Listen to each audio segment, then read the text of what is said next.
Si on peut revenir légèrement sur la fin du XIXe siècle et sur ces formes de censure plus directes, pouvez-vous dire deux mots de trois œuvres que sont la Squin, le débutant, les demi-civilisés, vous en avez déjà parlé, on pourra peut-être y revenir, mais dans ce cas-là, n'y a-t-il pas eu censure plus directe pour la Squin?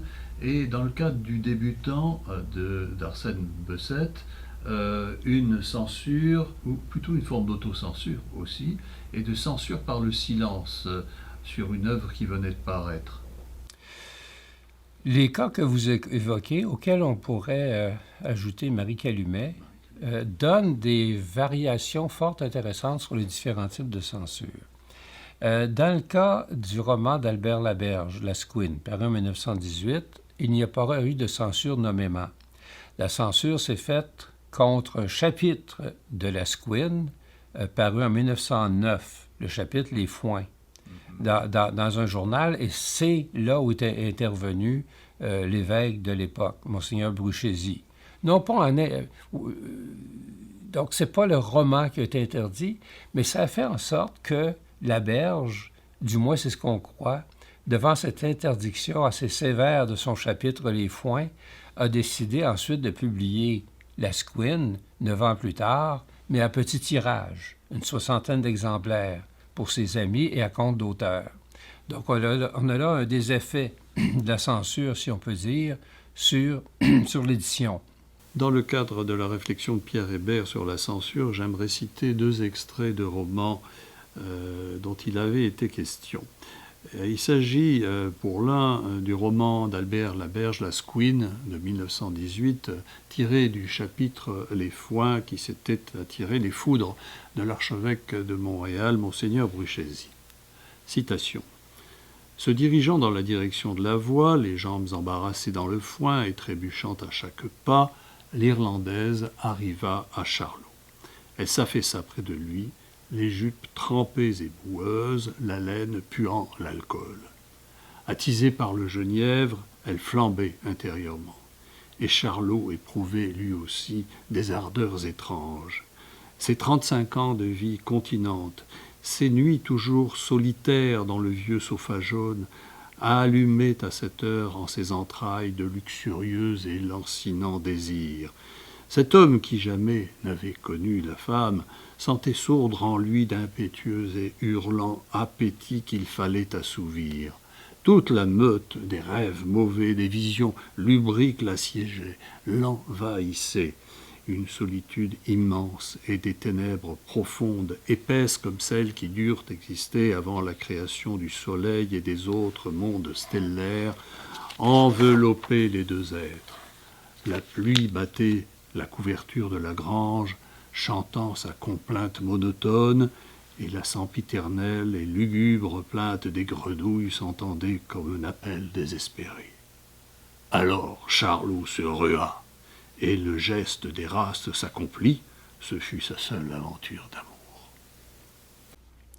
L'autre cas, le débutant,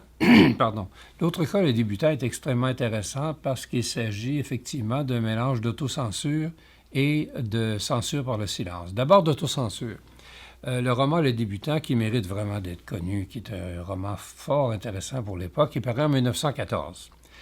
Or, ce roman, qui est un roman de mœurs, un roman urbain jusqu'à un certain point, qui se passe même parfois dans les bas-fonds de Montréal, qui détonne vraiment avec Maria Chapdelaine, de la même époque, c'est le cas de le dire, ce roman a été plutôt mal reçu, mais avant, ce qu'il faut savoir, c'est qu'il y a un manuscrit de ce roman-là aux archives à Ottawa, où Arsène Besset a enlevé nombre de passages qui étaient peut-être compromettants de ce roman-là concernant l'éducation, la mainmise du clergé sur l'éducation, la sexualité, etc.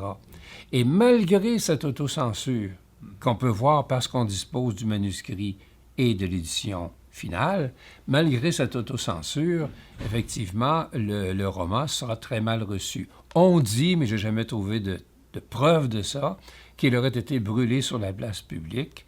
Mais une chose est certaine, c'est que Arsène Besset était déjà, soupçonné, puisqu'il avait été déjà dénoncé comme franc-maçon. Et on peut parler effectivement d'une censure du silence parce qu'on ne parle à peu près pas de cet ouvrage. Alors toujours dans le cadre de cette réflexion sur la censure, à propos d'un livre dont a parlé Pierre Hébert, j'aimerais donner cet extrait du roman d'Arsène Bessette, Le Débutant, qui date de 1914, un roman frappé, lui, d'une conspiration du silence. Dans ce passage que je vais citer, l'auteur prête à son personnage principal, Paul Miraut, des propos ironiques à l'égard d'un ennemi journaliste, Pierre Ledoux, directeur de La Fleur de Lys, dans le roman. À mots couverts, Arsène Bessette, qui est franc-maçon, Arsène Bessette attaque Jules-Paul Tardivel, qui était alors directeur de La Vérité et qui était un farouche ultramontain contempteur des francs-maçons. Citation. Pierre Ledoux, dans La Fleur de Lys, dénonça une conspiration maçonnique épouvantable. Afin d'impressionner l'opinion publique par des mots terrifiants, il parla de sectes infâmes, de mécréants, de vampires, de suppôts de Satan portant au front le signe de la bête, et désigna comme faisant partie des loges tous ceux qui revendiquaient le droit de raisonner et d'avoir des opinions autres que les siennes.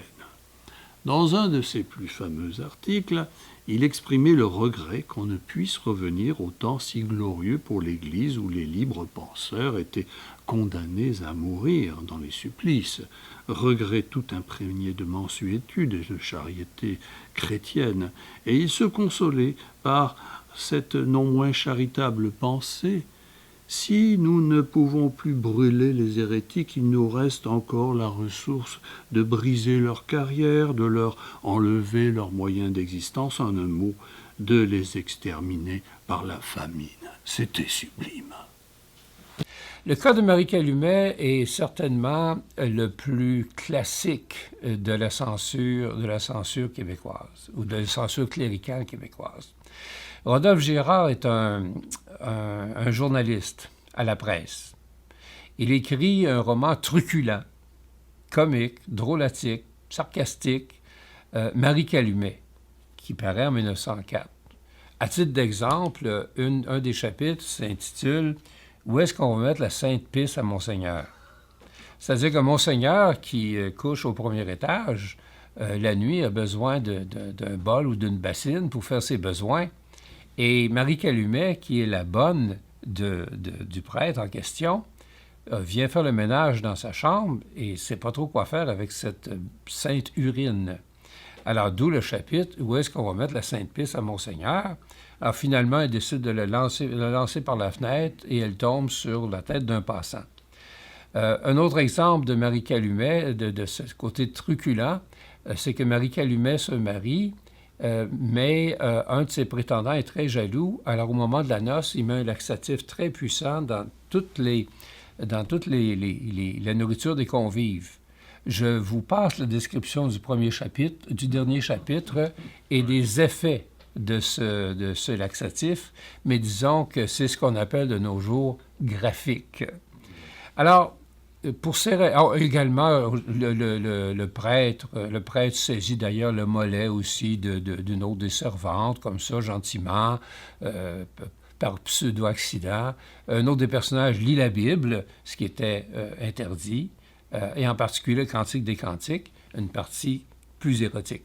Alors, tant et si bien que Monseigneur Bruchesi interdit le roman presque immédiatement après sa parution, et fait en sorte que Rodolphe Girard va perdre son emploi à la presse. Alors cet interdit, c'est le plus manifeste des interdits du clergé, c'est-à-dire un interdit public. Public qui a été mis par soit un mandement ou une autre méthode officielle du clergé, mais qui aussi est mis dans le journal La Presse, l'interdiction de lire, de prêter cet ouvrage-là. Alors, Rodolphe Girard perd son emploi, parce que Monseigneur Bruchesi, en plus, intervient privément auprès du propriétaire de la presse pour qu'il perde son emploi et doit se trouver un autre emploi à l'extérieur de Montréal. Il y a aussi un autre cas, toujours dans Marie Calumet. Marie Calumet est aussi un cas d'autocensure intéressant, parce que le roman est paru en 1904 Et il a été question de le rééditer en 1925 par Albert Lévesque, le principal éditeur, mais celui-ci, finalement, a décidé de ne pas le faire parce qu'il avait encore peur des effets que pourrait engendrer Marie Calumet. Ce sera seulement en 1946 que Marie Calumet va connaître une seconde édition, et même là, elle va être expurgée par rapport à l'édition originale de 1904. Alors, Marie Calumet est probablement un des cas les plus éclairants sur les tenants et aboutissants de la censure, jusqu'où le clergé était prêt à aller, sur les incidences qu'il y a sur un auteur et sur l'autocensure que la censure peut engendrer dans la suite des éditions ou des autres œuvres d'un auteur. Oui, et si on parle des incidences sur les auteurs, incidences professionnelles, personnelles, existentielles, que dire des demi-civilisés et de la façon dont l'auteur a été, sinon stigmatisé, du moins atteint très personnellement? Les demi-civilisés, c'est un roman de Jean-Charles Harvey, paru en 1934, qui attaque le clergé jusqu'à un certain point, la bourgeoisie de l'époque, qui est aussi, et d'ailleurs, Harvey s'était déjà fait une marque de commerce avec cette question-là, plutôt sensuelle. Alors, les demi-civilisés paraissent en 1934, et le cardinal Villeneuve, franchement, est très indisposé par ce roman-là, et 3 ou 4 jours après sa parution, au mois d'avril 1934, l'interdit publiquement. Alors, il devient interdit de lire, de prêter, en tout cas, il y a toute une formule, interdit publiquement la possession, la lecture de ce roman. Harvey perd son emploi lui aussi. Il était journaliste au Soleil. Et même 2 ans plus tard, il est toujours non grata dans la ville de Québec. Et quand Maurice Duplessis arrive au pouvoir, en 1936, il lui suggère gentiment de quitter la ville de Québec. De telle sorte que Jean-Charles Harvey va aller s'installer à Montréal, où il va fonder un journal qui va être à sa manière contestataire, mais Harvey demeure quand même un capitaliste, pas un socialiste, parce que là-dessus, il va y avoir aussi des affrontements, mais il va fonder le journal Le Jour, qui va devenir un journal quand même assez important. Mais en même temps, anecdote intéressante, les demi-civilisés montrent aussi parfois les limites de la censure cléricale. L'évêque, le cardinal Villeneuve, avait censuré le roman dans son diocèse. Mais il se trouve que son homologue dans le diocèse de Montréal ne l'a pas appuyé, n'a pas censuré le roman dans le diocèse de Montréal. Tant et si bien que c'était un péché de le lire à Québec et permis de le lire à Montréal. On a une lettre de l'éditeur Albert Pelletier qui écrit à l'auteur, en fait, il écrit à Alfred Desrochers, mais qu'importe, en disant que, franchement, il devrait remercier, même donner une commission à Monseigneur Villeneuve, parce qu'il a vendu des centaines d'exemplaires à Montréal presque instantanément. Alors, ça montre aussi le côté parfois un peu fragile de la censure, comme le disait Pascal dans ses pensées, erreur en au-delà, vérité au-delà des Pyrénées. Alors, ou plaisante justice qu'un diocèse borne, la censure est vraiment très fragile. Fragile aussi parce que les demi-civilisés, ce sera le dernier cas de censure officielle de la part du clergé. Ce qui rejoint un peu ce que je disais tantôt, c'est-à-dire que c'est la fin de la censure répressive. Alors, il n'y a pas d'autre cas de censure officielle de ce même type de la part du clergé après les demi-civilisés en 1934.